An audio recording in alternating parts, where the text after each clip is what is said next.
आ जाओ आगे बढ़े। हम लोग चैप्टर नंबर 1 पे थे और चैप्टर नंबर 1 का नाम था state of Indian economics on the Indian economy on eve of independence, और हम इसको पढ़ रहे थे सेक्टर वाइज। सबसे पहले हमने पढ़ा एग्रीकल्चर सेक्टर, उसके बाद हम इंडस्ट्रियल सेक्टर पे आए, उसके आगे हम चले गए कौन से सेक्टर पे, फॉरेन ट्रेड सेक्टर, और अब हम पढ़ रहे थे डेमोग्राफिक कंडीशंस ऑफ, ठीक है जी, ऐसे बोलते हैं सोशल सेक्टर। आप लिख लो अगर नहीं लिखा तो, इसे बोलते हैं सोशल सेक्टर, सोशल सेक्टर या SOCIAL सोशल सेक्टर। अगर नहीं लिखा तो लिख लो, बाई चांस पेपर में आ जाए तो आप सोचोगे ये क्या आ गया। सोशल सेक्टर भी इसे कहते हैं, जिसके बारे में हम पढ़ रहे थे। और डेमोग्राफिक कंडीशंस के अंदर हमने जो पढ़ा था वो पढ़ा था सबसे पहले बर्थ रेट और डेथ रेट, उसके बारे में पढ़ा। फिर हमने पढ़ा कौन सा, इन्फेंट मोर्टेलिटी रेट, मतलब उसके बारे में पढ़ा। फिर लिटरेसी रेट, उसके बारे में पढ़ा। और फिर एक और लिखो जल्दी से यार, life expectancy, life EXPECT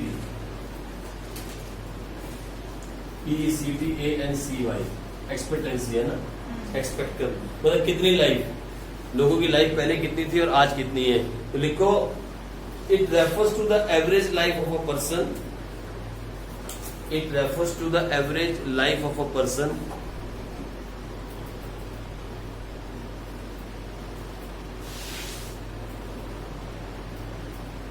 it refers to the average life of a person. It means average number of years, it means average number of years for which a person is expected to live, a person is expected to live.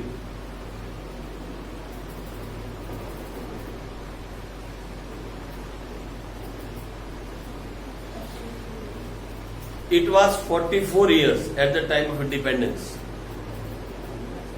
It was 44 years.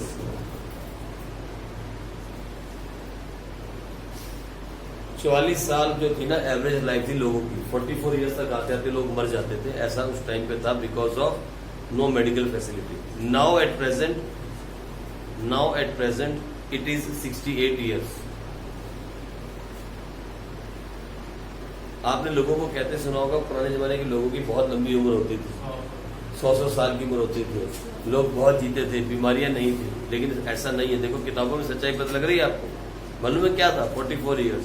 Average की बात जब हम करते हैं, average की, कोई लोग जीते होंगे, एक गांव में 4 लोग 5 लोग जी गए, ऐसा मतलब नहीं है। एवरेज की जब बात करें तो एवरेज आती थी 44 years.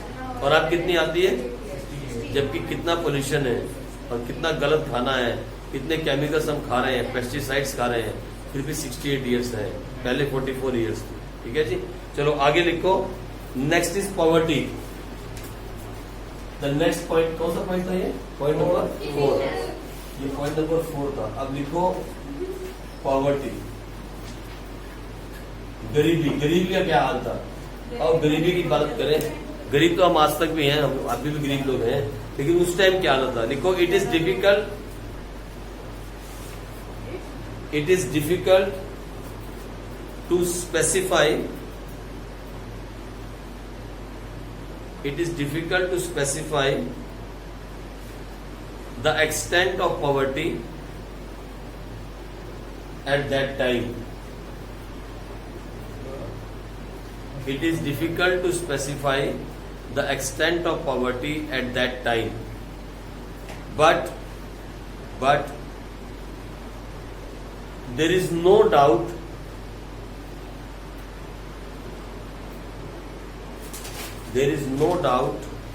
that there was extensive poverty. There was extensive मतलब बहुत ज्यादा, extensive poverty at the time of independence. Extensive poverty at the time of independence. मालूम है क्या है, हमारे पास डाटा अवेलेबल नहीं है उस टाइम पे, इसलिए उसने कहा it is hard to specify. लेकिन ये बात सच है कि जब देश में आजादी का टाइम था तो एक्सटेंसिव पॉवर्टी थी, बहुत गरीबी थी। बहुत ज्यादा गरीबी थी उस टाइम पे, लोग बहुत गरीब थे, ये हालात थी। आगे लिखो, it was due to lack of education, comma, poor health and discriminatory policies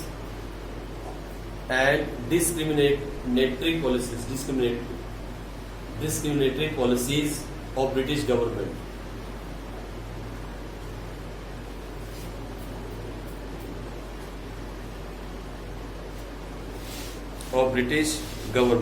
ठीक है जी।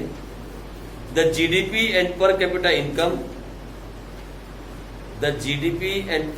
income was also very low.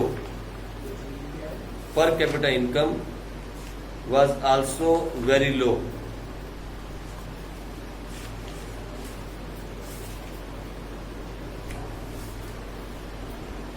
ठीक है जी, ये भी हमने लिखा। आ जाओ नेक्स्ट लिखें, अगले पे चलें। और नेक्स्ट हमारे पास है infrastructure on the eve of independence. Infrastructure, yes, infrastructure के हालात क्या थे मालूम है? इंफ्रास्ट्रक्चर में क्या क्या आता है? रोड, रेलवेज, कम्युनिकेशन, ये सब कुछ, यानी ट्रांसपोर्ट, कम्युनिकेशन, रेलवेज, एवरीथिंग। तो लिखो infrastructure on the eve of independence.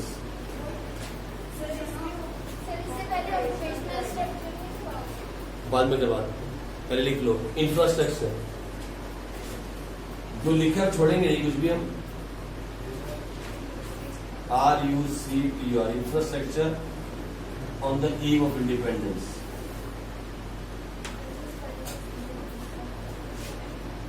Infrastructure, INFRASTRUCTUR, infrastructure on the eve of independence. तो लिखो फटाफट, infrastructure is defined, ये होता क्या है इंफ्रास्ट्रक्चर? लिखो, infrastructure is defined as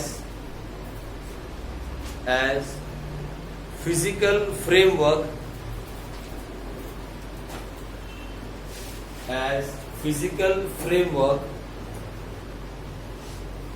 of facilities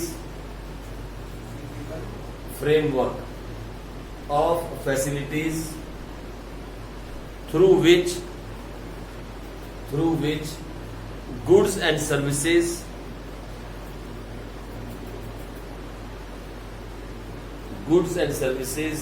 are provided to public and to production units.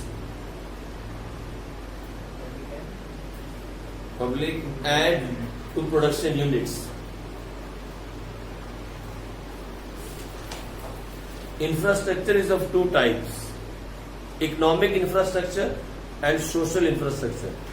लिखो, infrastructure is of two types: economic infrastructure and social infrastructure.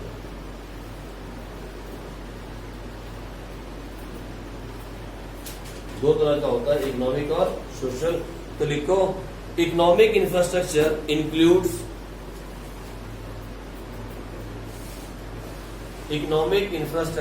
includes facilities such as power, telecommunication, roads, transportation, water supply, sanitation, roads, transportation, water supply, sanitation, etc.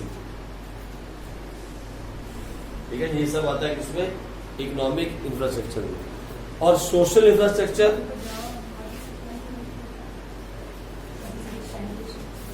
या social infrastructure के अंदर क्या क्या आता है? It directly affects the quality of life,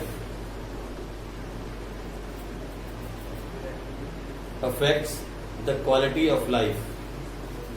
It includes facilities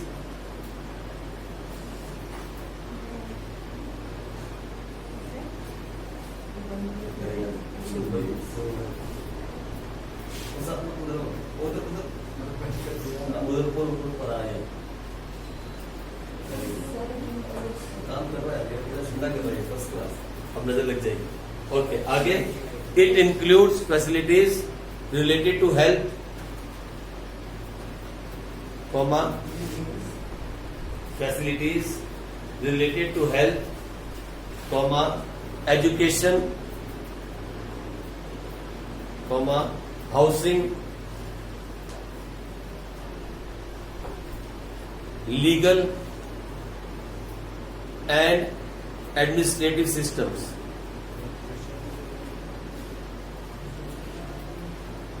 legal and administrative system. अरे भाई, ये तो जरूरी चीजें हैं. दैट इज कॉल्ड सोशल, जिससे आपका जिंदगी जुड़ी है. मतलब एजुकेशन हो गया, हेल्थ हो गया, स्कूल्स हो गए, उसके बाद क्या बोलते हैं, लीगल चीजें हो गई है ना, कानून हो गया है ना. उसके बाद ये जो आपकी रक्षा के लिए पुलिस हो गई, ये सब उसमें आ गया. All those things, that is called social. और ये जो सड़कें हैं, ये जो पोर्ट्स हैं, ये जो ट्रांसपोर्टेशन है, ये जो कम्युनिकेशन है, ये जो पावर है, ये सब किसमें आ गया? इकोनॉमी. दो में बांट दिया ना इसने. अब लिखो these two types of infrastructure are complementary. These two types of infrastructure are complementary. दोनों एक दूसरे के पूरक हैं. अगर आपके पास स्कूल है, हॉस्पिटल्स है, सब कुछ है, लेकिन वहां तक पहुंचने के लिए सड़क नहीं है, यूजलेस. सड़कें अच्छी हैं, सब कुछ अच्छा है, लेकिन कोई बीमार हो जाए तो हॉस्पिटल नहीं है, यूजलेस. मतलब दोनों एक दूसरे के क्या है? कॉम्प्लीमेंट्री है, पूरक. यानी एक के बिना एक अधूरा, उसे बोलते हैं कॉम्प्लीमेंट्री. ये दोनों में विकास होना चाहिए. मतलब सोशल भी होना चाहिए और इकोनॉमिक भी होना चाहिए. फाइन. आगे लिखो, देयर वर फॉलोइंग फीचर्स. या इसी में आगे नेक्स्ट लिखो, नेक्स्ट लाइन में, there were following features oblique problems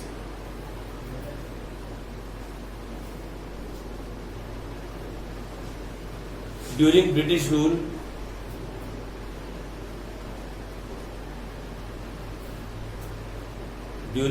rule is as follows. अब हम कुछ प्रॉब्लम्स के बारे में लिखते हैं वन बाय वन. ठीक है जी. सबसे पहला point number 1, transport. Point number 1, transport. हम देखें ट्रांसपोर्ट के क्या हालात थे उस तारीख को जब देश आजाद हुआ.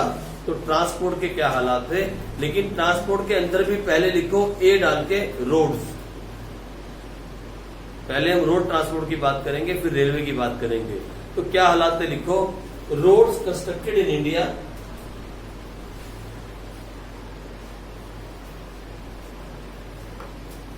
Roads constructed in India during British rule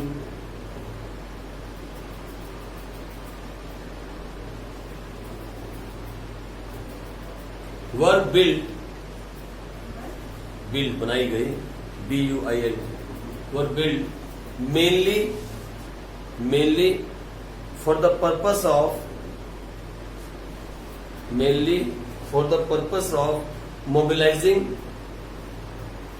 मैंने होता है एक जगह से दूसरी जगह जाने के लिए. That is called mobilising the army with in India.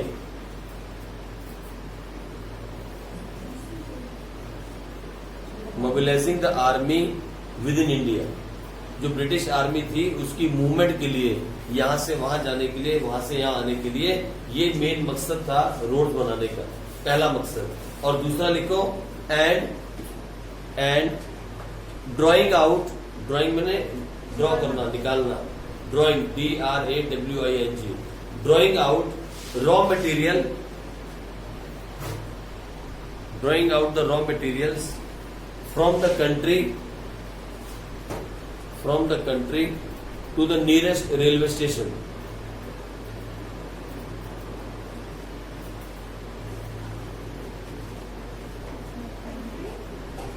To the nearest railway station. आगे लिखो, इसी में नेक्स्ट लाइन में चले जाओ। There was always an shortage, there was always an shortage of roads, always an shortage of road at rural areas. गांव के अंदर फिर भी सड़कें नहीं बनाई गई। जहां सड़कें बनाई गई वो थी मेन रोड्स। दो कारण थे सड़कें बनाने का, एक तो जो ब्रिटिश आर्मी थी वो मूवमेंट कर सके, आ जा सके, ठीक है जी। दूसरा मेन कारण ये था कि जो रॉ मटेरियल वहां पे है उसको लेके आना कहां तक, रेलवे स्टेशन तक। ये मेन मकसद था, विकास मकसद नहीं था। The development was not the motto. The motto was army to be move around number 1 and to withdraw the raw material, बस ये मेन मकसद था। आ जाओ नंबर 2, रेलवेज। नंबर 2 में लिखो railways. The British introduce the railway in India. The British introduce the railway in India in 1850। Underline कर लो।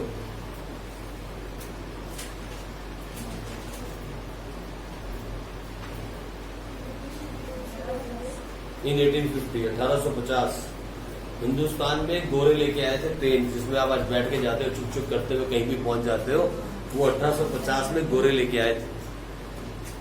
हमारे हाथ में होती तो नहीं आनी थी, ये तो वही थे जो ले आए, है ना, 1850 के अंदर। आगे लिखो, people now can travel the long distance. People now can travel the long distance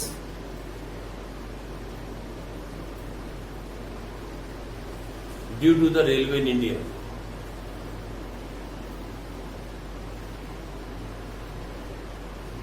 next line में आ जाओ, next paragraph.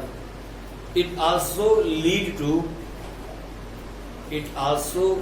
To commercialisation of Indian agriculture. Commercialisation, COMMERCIALISATION, commercialisation of Indian agriculture.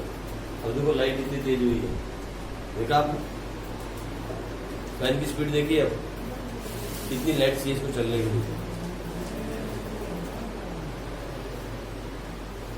बंद कर दो,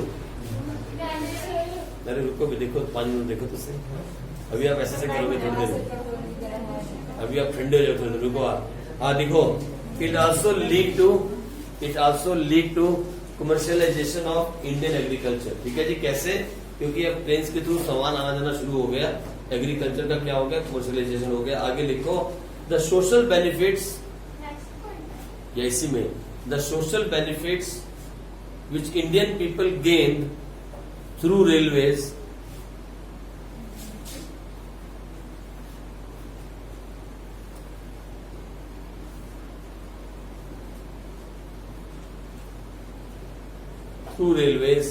were outweighed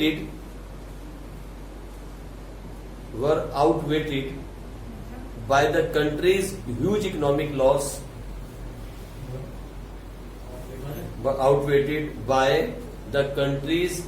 huge economic loss, due to the drain of Indian wealth. Country's huge economic loss due to the drain of Indian wealth to Britain.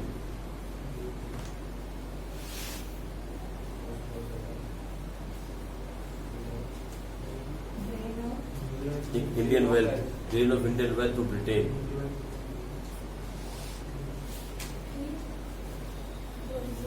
हाँ जी, पढ़ो एक बार, क्या लिखा आपने इसमें लास्ट वाली लाइन में? मतलब जो फायदा हुआ ना, जो फायदा हुआ, OUTWEIGHDED। अब सुनो मेरी बात, क्या पता क्या मतलब क्या है इसका? सुनो मेरी बात। वो ये बताना चाहता है कि रेलवे के आने से इंडिया को फायदा हुआ।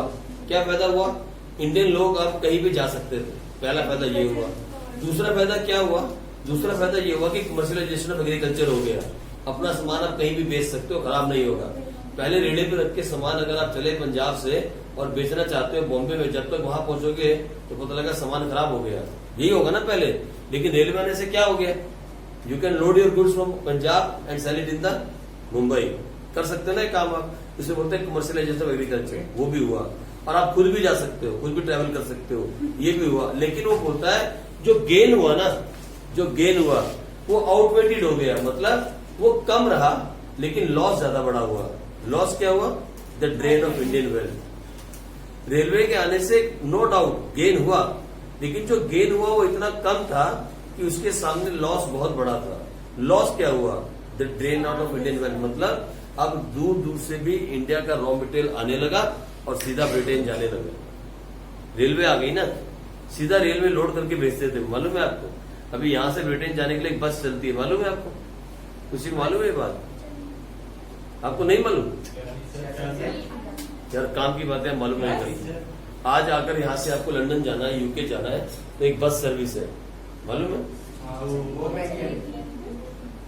यहाँ सीधा लंदन, यस, 60 देशों को क्रॉस करते हुए जाती है वो, उसको वीजा लगता है, साइकिल वीजा है।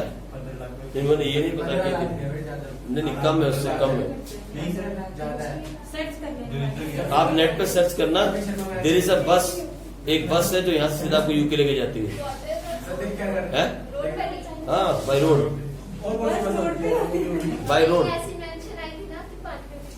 बाय रोड है बेटे। नहीं, कुछ एक तो फेरी रास्ते में क्रॉस करनी पड़ेगी, उसमें क्या होता है कि शिप के ऊपर बस खड़ी हो जाती है और ले जाती, फेरी बोलते हैं उसको, दैट्स कॉल्ड फेरी सिस्टम। वो होता है बीच में एक दो जगह आएगा, लेकिन बाय रोड लेके जा रही है, 99% बाय रोड है। पाकिस्तान से होता हुआ, अफगानिस्तान से होते हुए, चीन से होते हुए 60 देशों को क्रॉस करेगी। दिल्ली से चलती है, दिल्ली से इंडियन गवर्नमेंट चला रही है। ये छुट्टी होगी ना 12वीं क्लास की, छुट्टी होगी ना,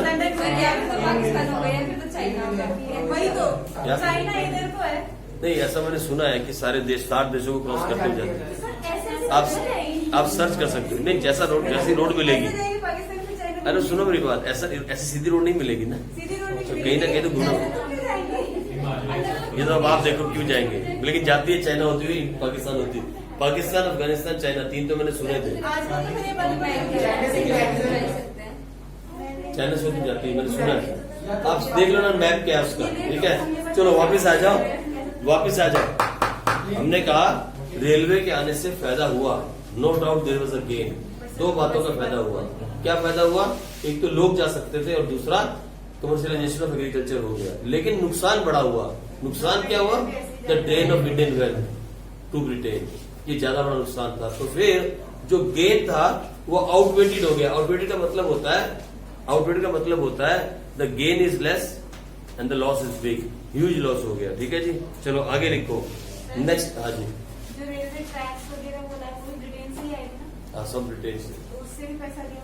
बिल्कुल, हमारे पास कुछ था नहीं, इंडस्ट्री थी नहीं, एक ही तो इंडस्ट्री थी 1907 में बनी हुई। कौन सी थी वो, टाटा आयरन एंड स्टील। तो स्टील के होते हैं ना, स्टील कह रहे प्योर स्टील है, तो टाटा आयरन स्टील एक ही तो थी। अब उसमें कितना बना होगा मालूम नहीं, इसके अंदर हम घुसे नहीं अभी तक। ठीक है, आ जाओ नेक्स्ट लिखो, air and water transport. Air and water transport, air and water transport. देखो हमारी पहली इंडस्ट्री जो थी ना टाटा स्टील, पता कब खुली थी वो, 1907 में थी ना, जल्दी देख कब थी,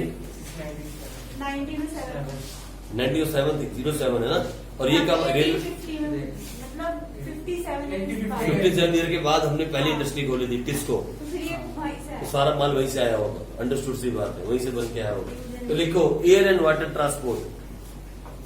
the Britishers also took measures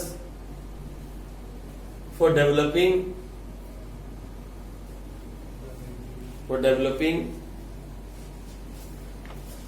the air and water transport. कुछ नहीं समझने वाली बात है इसके अंदर। दोबारा बोलो। The Britishers, बता दे यार जरा, इशू एक लाइन बोल दे दोबारा से। took measures to developing air and water transport, क्या लिखना है इसमें, ठीक है आगे लिखो। waterways were also developed. Waterways were also developed. Were also developed. Waterways, पानी के रास्ते. Waterways were also developed, but had to be abandoned. Had to be abandoned. Abandoned की मतलब क्या किए गए? क्लोज किए गए. रिस्ट्रिक्ट कर दिए. क्लोज कर दिए गए. As it failed to compete railways. As it failed to compete railways. अरे सुनो यार, समझ नहीं आया हिंदी में सुनो, आप इंग्लिश में लिख लेना. मैं हिंदी में बोल देता हूँ. क्या था इधर देखो. उन्होंने वाटरवेज डेवलप किए लेकिन उनको बंद करना पड़ा. रीजन, वो रेलवे को कम्पीट नहीं कर सके. दे वर फेल टू कम्पीट रेलवेज. क्योंकि वाटरवेज होते वो रेलवे के सामने कंपटीशन में खड़े नहीं हो सके तो उनको बंद करना पड़ा. बस इतनी सी बात है. इतना सही लिखना था. एक ही लाइन है इसके अंदर, 2 लाइन. आगे बढ़ जाओ. Communication. Next is communication.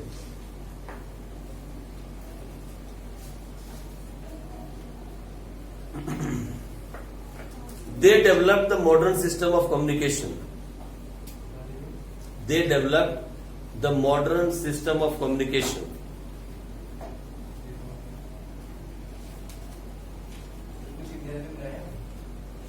They मैंने वो ब्रिटिश की बात हो रही है. ब्रिटिशर्स की बात हो रही है. They developed the modern system of communication. यह अलग होगी बात, नया आ गया ना communication. P and T were the most popular and widely used means of communication. Yeah, post and telegraph. P and T were the most, लिखो, P and T were the most popular and widely used means of communication. P से मतलब है post और T से मतलब है Telegram.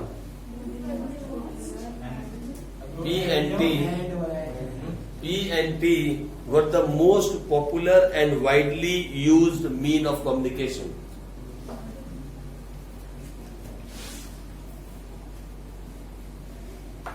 The introduction of expensive system of electric telegraph. Okay, the introduction of expensive system. The introduction of expensive system of electric telegraph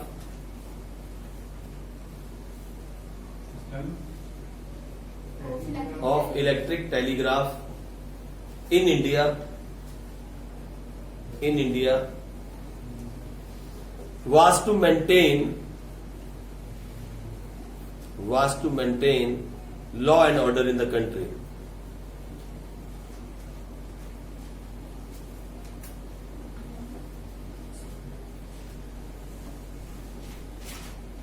But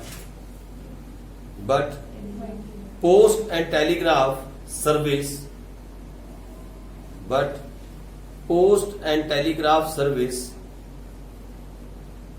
remain insufficient for the domestic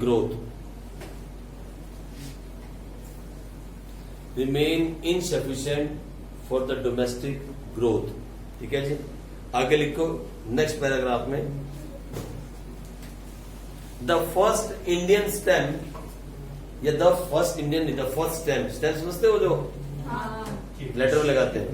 the first stamp was realised.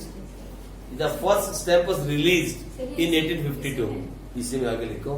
The first stamp was released in 1852. Underline कर लेना. The first stamp was released in 1852 and the first telegraph, उसको Telegram बोलते हैं. Telegram उसको telegraph बोलते हैं. Telegraph was started in 1853.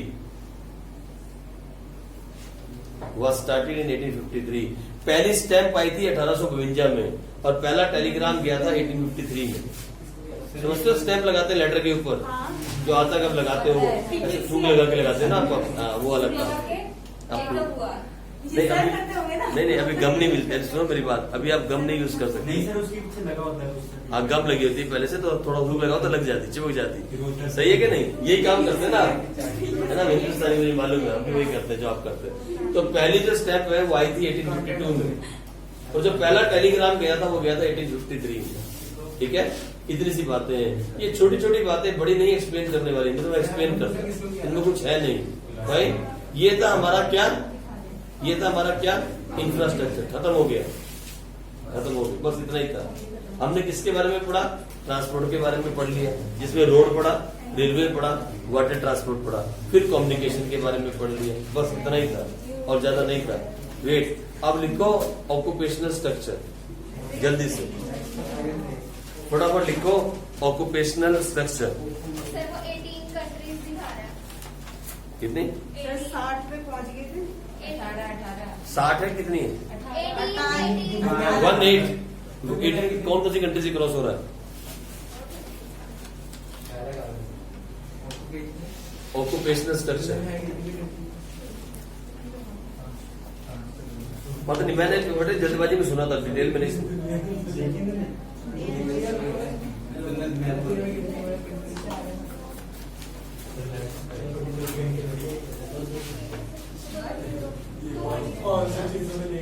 कितनी?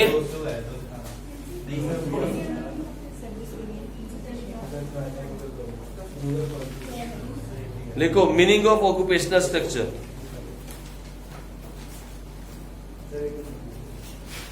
Occupational structure या नेक्स्ट टॉपिक कौन है?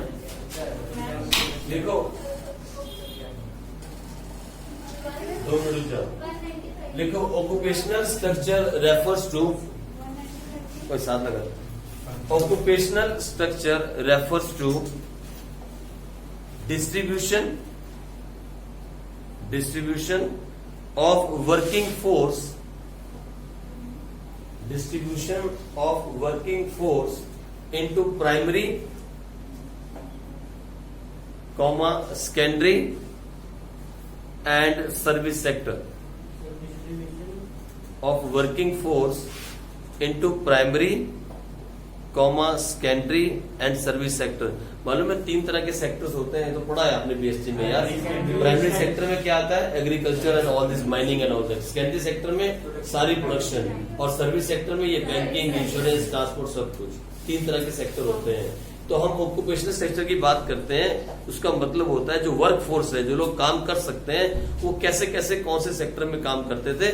तो मेरे साथ आप एक बनाओगे छोटा सा क्या फ्लो, छोटा सा क्या बनाओगे, शेड्यूल, छोटा सा चार्ट बनाते हैं। आ जाओ जल्दी से आओ और बनाओ मेरे साथ छोटा सा चार्ट फटाफट जल्दी से।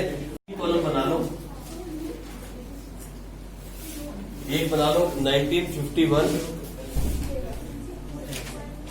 फिर बना लो 1901, और यहाँ पे यहाँ पर्टिकुलर डाल दो ऐसे कर, ठीक है जी। फटाफट बनाओ और यहाँ लिखो सेक्टर। पहला प्राइमरी सेक्टर, दूसरा सेकेंडरी सेक्टर, तीसरा सर्विस सेक्टर,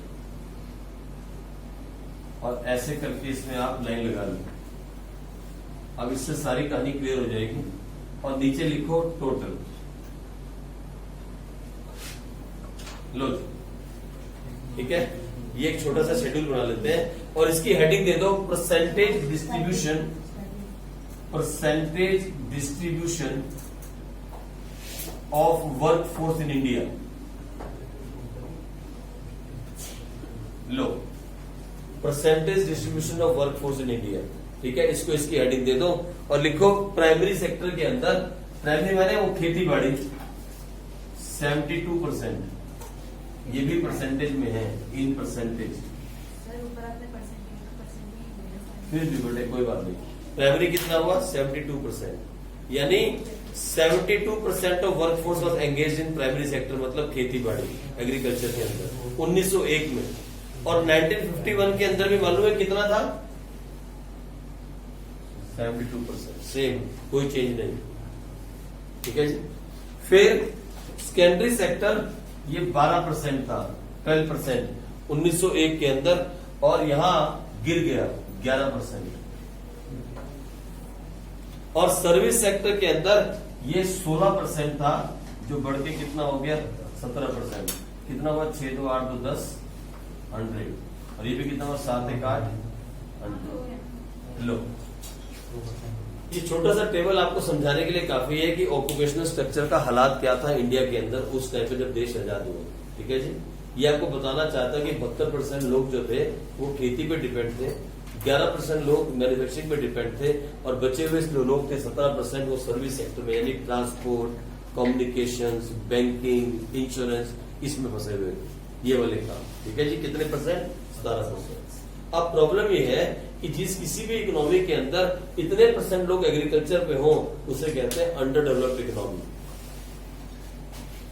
अमेरिका में यह आंकड़ा उल्टा है, जो हिंदुस्तान में यहाँ 11 और यहाँ 72 है, अमेरिका में ये उल्टा आंकड़ा है। वहां मैन्युफैक्चरिंग बहुत ज्यादा है और एग्रीकल्चर कम है, इसलिए वो डेवलप्ड इकोनॉमी है। ठीक है जी, इसके बारे में थोड़ा सा हम लिखेंगे, थोड़ा सा लिखो जल्दी से आप।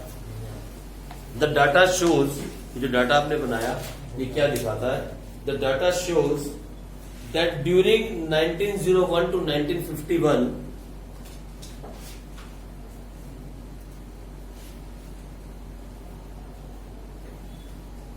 during 1901 to 1951 3/4 of the Indian workforce, 3/4 of the Indian workforce, 3/4 समझते हैं आप? 3/4, 100 में से 75% के आसपास, 3/4 of the Indian workforce was engaged in agriculture। नहीं, वर्कफोर्स की बात हो रही है यहाँ पर। जो काम कर रहे हैं वर्कफोर्स की बात है ना, अनएम्प्लॉयमेंट की बात नहीं कर रहे। जो काम कर रहे हैं वो workforce in agriculture, and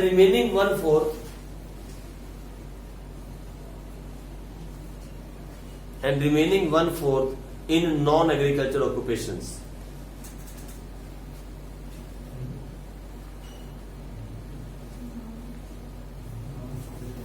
at the same time occupations मतलब सेकेंडरी और service. At the same time in America, at the same time in USA, only 1/10 of the workforce, only 1/10 of the workforce was engaged in agriculture। At the same time in USA, सुनो मेरी बात, इसी period की बात कर रहे हैं। India में 75 मतलब 3/4 एग्रीकल्चर में है और 1/4 बचे इंडिया में। लेकिन अमेरिका के अंदर 1/10 of the population at the same time, 1/10 of the workforce was engaged in agriculture and 9/10 was engaged in other occupation. ये इंडिया की स्थिति है, 3/4 1/4, ये इंडिया। और इसी टाइम पे यूएसए 1/10 और 9/10। आप समझे? अब देखो, इंडिया के अंदर 75% लोग एग्रीकल्चर में और बचे 25% दोनों के अंदर, और वहां अमेरिका के अंदर सिर्फ 1/10 एग्रीकल्चर में और बचे हुए दूसरे सेक्टर्स के अंदर। ये इसकी स्थिति थी अमेरिका की। सेम पीरियड की बात कर रहे हैं, 1901 से लेके 51 तक, इसी पीरियड की बात कर रहे हैं। अब लिखो जल्दी से आगे कंक्लूजन, लिखो conclusion.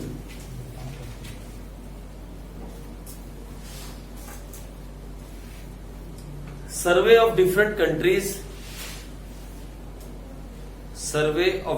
Countries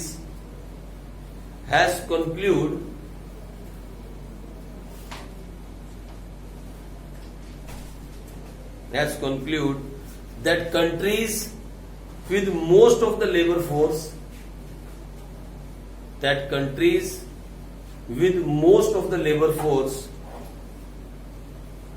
engaged in agriculture are underdeveloped economies.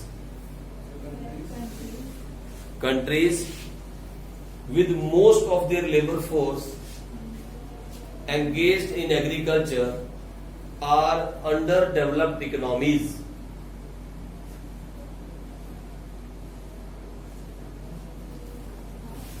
So we can say that Indian economy was an underdeveloped economy.